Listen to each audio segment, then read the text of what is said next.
안녕하세요, 팀장님. 안녕하세요. 2021년 한 해도 어느덧 2주 정도밖에 남지 않은 시점입니다. 자, 연말이니까 올해 이제 지나온 시간들을 천천히 정리해보는 시간이 좀 필요하지 않나 싶어서 오늘은 이제 2021년 금융시장 리뷰라는 주제를 좀 준비를 해봤습니다. 사람들은 이제 보통 지나간 일보다는 앞으로 어떻게 될 건지 이런 거에 좀 관심이 많잖아요. 뭐 그래야 이제 또 뭐 돈을 벌 수 있기도 하고요. 오늘 준비한 주제처럼 과거 리뷰 뭐 이런 거에도 좀 관심을 가질까요? 금융시장이라는 게 기본적으로 거대한 불확실성을 갖고 있잖아요. 이런 상황에서 우리는 이제 전망도 하고 투자 의사결정도 해야 됩니다. 그렇기 때문에 우리가 지금 처한 위치가 어딘가, 그리고 이 위치까지 어떤 경로로 왔는가, 이거를 파악하는 게 저는 아주 중요하다고 생각을 해요. 왜냐하면 이거는 이미 확정된 부분, 그러니까 확실성의 세계에 와 있는 부분이기 때문에 그런 거죠. 우리가 이제 우스갯소리로 난 누군가, 여긴 어딘가 심리 상태에서는 사실 좋은 투자 결정을 하기가 힘들죠. 뭐 그러니까 뭐 갈 길 바쁘다고 그냥 앞으로 전진만 할 게 아니라 지나온 길을 좀 돌아보면서 현재 우리가 어떤 모습인지 좀 진단을 해보자 라는 말씀이신 거죠. 그러면 좀 이렇게 한번 해보시죠. 연초의 전망은 어떠했고 지금 실제 결과는 어떤가 라는 방식으로 해보면 좋을 것 같습니다. 제가 좀 미리 세 가지로 좀 주제를 나눠봤어요. 하나는 이제 21년 글로벌 경제고요. 두 번째는 코로나 상황, 그리고 마지막은 금융시장입니다. 자, 경제 전망부터 좀 짚고 가겠습니다. 21년 초에 IMF는 글로벌 경제가 5% 중반 정도 성장할 것으로 예상을 했습니다. 뭐 꽤나 이제 긍정적인 전망이었죠. 실제 결과는 어땠나요, 팀장님? 성장률은 실제로도 매우 높게 실현이 됐습니다. 글로벌 전체로 대략 한 5% 후반 정도 지금 예측이 되고요. 미국은 심지어 6% 가까이, 우리나라도 4% 중반 정도 성장할 것으로 전망이 됩니다. 당초 전망과 비슷하거나 또는 뭐 약간 높은 수준인 것 같습니다. 주요 기관들의 성장률 예측은 뭐 꽤나 잘 맞았던 것 같습니다. 네, 근데 이제 상반기보다 하반기로 갈수록 성장률이 좀 더 좋아질 거다라는 게 당초 전망이었는데요. 실제로는 반대로 나타났으니까 상반기에 매우 성장률이 강했는데 3분기 넘어가면서부터 이제 델타 변이가 전 세계로 확산되고 이러면서 좀 둔화 흐름이 나타났고요. 전체 레벨은 비슷한데 흐름은 예상과 다르게 진행이 됐다.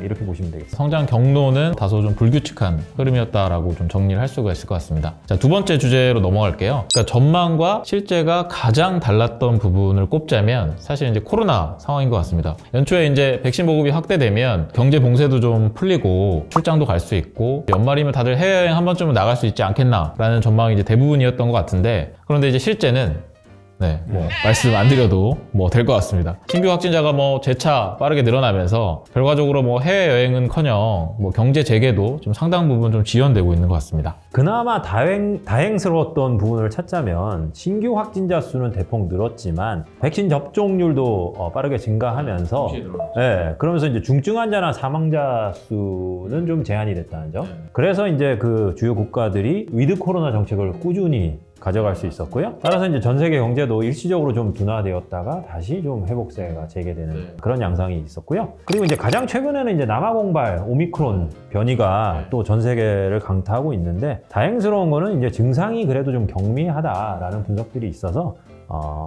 그런 부분은 좀 다행인 것 같습니다. 네, 정말 코로나 상황을 예측한다는 거는 정말 좀 쉽지 않은 일인 것 같습니다. 금융시장으로 한번 넘어가 보겠습니다. 먼저 이제 주가는 연초만 해도 정말 강세장 전망 일색이었습니다. 선진국, 신흥국 할 것 없이 전부 다 좋을 거다 라는 얘기들이 많았고요. 이제 국내 증권사들 같은 경우에는 연초에 코스피 4천 간다, 이런 초강세 전망들도 좀 기억에 남는 것 같습니다. 네, 맞습니다. 근데 금년 주식시장을 이렇게 돌이켜보면 가장 특이한 점이 한 가지 있는데, 글로벌 전체로 보면 분명히 상당한 강세장이라고 봐야 돼요. 근데 국가별 편차가 엄청나게 컸다. 12월 7일까지 기준으로 보면 미국이 약 25%나 상승했고요. 유럽도 20% 가까이 상승을 해서 상당히 호조를 보였는데, 그런데 이제 코스피는 4% 상승에 그쳤고요.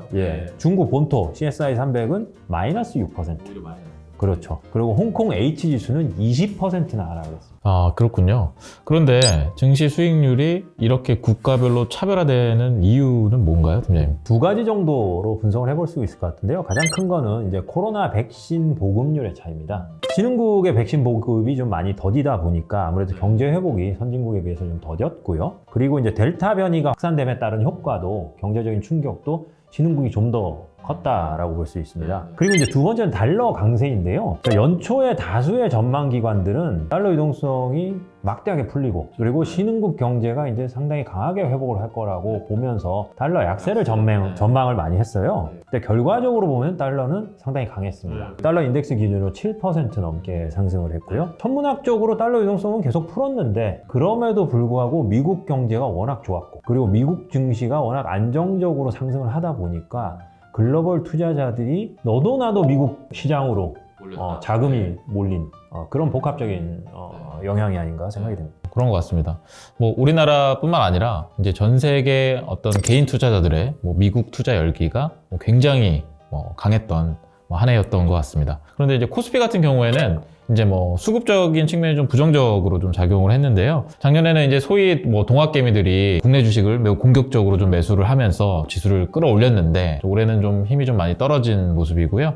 이제 외국인과 기관, 특히 뭐 국민연금 같은 경우에는 이제 코스피 지수 상승 국면을 활용해서 또 이제 차익 실현에 뭐 대응을 좀 하는 모습들이 좀 보였던 것 같습니다. 네. 유독 부진했던 중국의 경우에는 하반기 들어서면서 이제 공동 부유 정책이라는 걸 이제 정부가 강하게 들고 나왔고 그게 이제 결과적으로는 대형 플랫폼 기업을 포함한 독점 기업들에 대한 상당히 강력한 규제 나타나면서 특히 홍콩 시장에서 외국인들이 대거 이탈하는 모습이 나타났고요. 그리고 이제 최근에는 중국 내 최대 부동산 그룹인 헝다그룹의 이제 디폴트 우려 뭐 이런 것들이 계속해서 좀 시장을 좀 억누르는 요인으로 작용을 했죠. 중국의 경우에 뭐 상당히 여러 가지 요인들이 좀 있었던 것 같습니다. 자, 지금까지 뭐 경제, 코로나 상황, 그리고 이제 금융시장까지 좀 뭐 살펴봤는데요.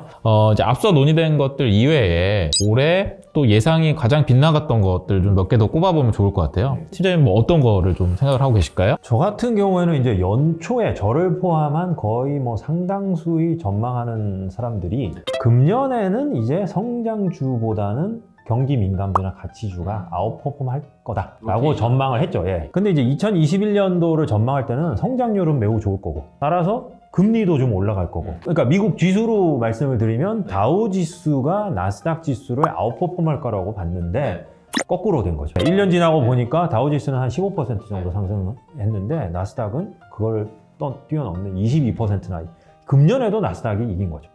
그러네요. 경기 민감주나 이제 뭐 가치주가 많이 포진된 다우지수 상승세가 기술주가 많이 포함된 어떤 나스닥 지수를 좀 압도할 거라는 전망이 많았던 기억이 나는데 근데 실제 이렇게 좀 반대의 결과가 나타난 이유는 뭔가요? 한 가지만 꼽으라고 한다면 결국에는 이 미국의 대형 IT 기업들 소위 여기서 팜G라고 하죠. 시가총액이 가장 높은 고성장 주식들이 경제 상황이 어떻게 되든 무관하게 아주 강력한 기업 실적 증가세를 보여줬다는 겁니다. 주가를 우리가 전망할 때는 당연히 경제 성장률과 유동성 이런 탑다운 요소도 고민을 해야 되지만 더 중요한 거는 어떻게 보면 바텀업 기업 실적이 어떻게 될 거냐 이게 정말 중요하구나 라는 걸 이제 또 한 번 느낀 한 해였던 것 같습니다. 그럼 이종현 차장이 생각하는 금년도를 돌이켜봤을 때 가장 어떤 의외의 어떤 일?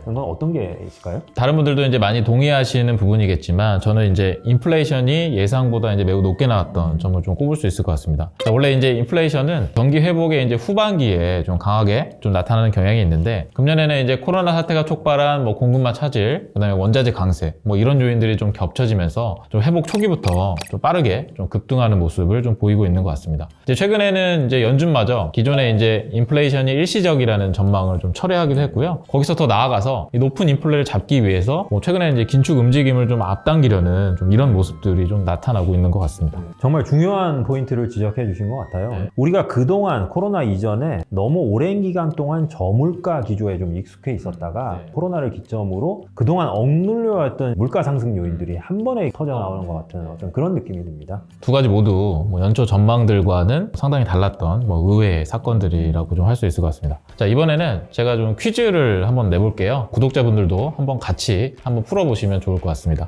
지금 나오는 자산들 중에 가장 올해 수익률이 높았던 자산은 뭘까요? 네, 뭐 팀장님은 감이 오시죠? 아마 국내 증시는 좀 부진했으니까 삼성전자하고 현대차는 아닐 것 같고요. 아마 테슬라나 비트코인 이 둘 중에 하나가 1등일 것 같은데 맞나요? 맞습니다. 뭐 정답은 뭐 압도적으로 비트코인이 1등이었고요. 뭐 2등이 뭐 테슬라였습니다. 근데 이제 상위 두 가지 자산은 이제 상당수의 투자자들이 이제 뭐 버블이다, 또는 뭐 실체가 없다 이렇게 뭐 주장했던 자산들이잖아요. 근데 이제 작년에 이어서 올해도 좀 이렇게 많이 상승할 거라고는 사실 예측을 못했던 것 같습니다. 사실 이제 저는 기회가 될 때마다 꼭 이제 드리고 싶은 말씀은 금융시장에서 어떤 특정 자산 가격에 대해서 강한 의견을 갖지 말라는 거예요. 특히 테슬라나 비트코인처럼 투자하고 있는 투자자와 투자하지 않는 사람들 간의 의견 차이가 극명한 경우가 드물거든요. 근데 이제 투자하고 있지 않은 사람은 저거는 무조건 빠질 거야. 저거는 실체가 없어. 라고 이제 강하게 이런 선입견을 갖고 있는데 이런 것들이 또 어떻게 보면 좀 유연한 사고를 좀 방해하는 요소가 아닌가 이렇게 생각이 됩니다. 이렇게 한번 생각을 해보죠. 테슬라 주가에 영향을 주는 사람들은 어떤 투자자들이 있을까요? 테슬라 주주? 그렇죠.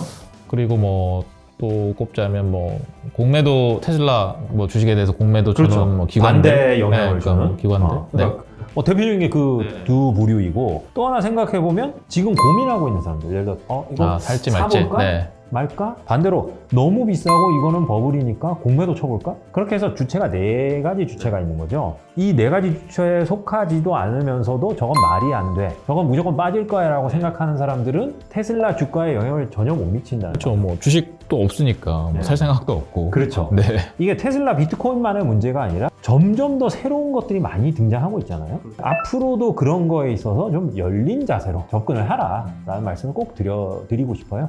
네, 뭐 팀장님 말씀을 들으니까 이제 최근 이제 메타버스 내에서 가상 부동산이 뭐 수십억 원에 팔리고 있다. 뭐 이런 기사들, 뭐 그 안에 이제 댓글들을 본 기억이 있는데요. 이제 한쪽은 뭐 실체가 없는 자산들에 대해서 너무 과열 현상이다. 이제 또 한쪽에서는 이제 메타버스 내 뭐 새로운 경제권이 형성될 거다. 뭐 계속 그런 열띤 토론이 좀 벌어지고 있는 것 같습니다. 메타버스와 같은 새로운 현상도 전통적인 가치관, 전통적인 투자관으로는 이해할 수가 없죠. 저는 이제 아까 말씀드렸지만 너무 폐쇄적인, 너무 단언적인 그런 자세보다는 메타버스 같은 게 새로 나온다? 크게 부담스럽지 않은 소액이라도 발을 담그면서 이걸 사람들이 왜 열광할까? 그리고 조금이라도 이해해가는 어떤 그런 분들이 장기적으로 보면 투자에 좀 더 성공하지 않을까. 물론 절대로 제가 그래서 여기서 비트코인, 테슬라, 메타버스 다 유망하니까 무조건 투자하세요 라는 말씀은 절대 아니고요. 굳이 그렇게 얘기 안 하셔도 우리 구독자분들도 어떤 말씀인지 이해하셨으리라고 생각이 됩니다. 자, 오늘은 이제 2021년 리뷰부터 완전 좀 빗나갔던 예상, 퀴즈까지 뭐 시간이 좀 꽤 빠르게 지나갔던 것 같습니다. 새로운 현상에 대한 편견보다는 이해하려는 노력이 좀 중요하다. 팀장님 말씀이 좀 기억에 많이 남는 것 같습니다. 끝까지 시청해 주셔서 감사합니다. 감사합니다. 내년에 또 뵙겠습니다.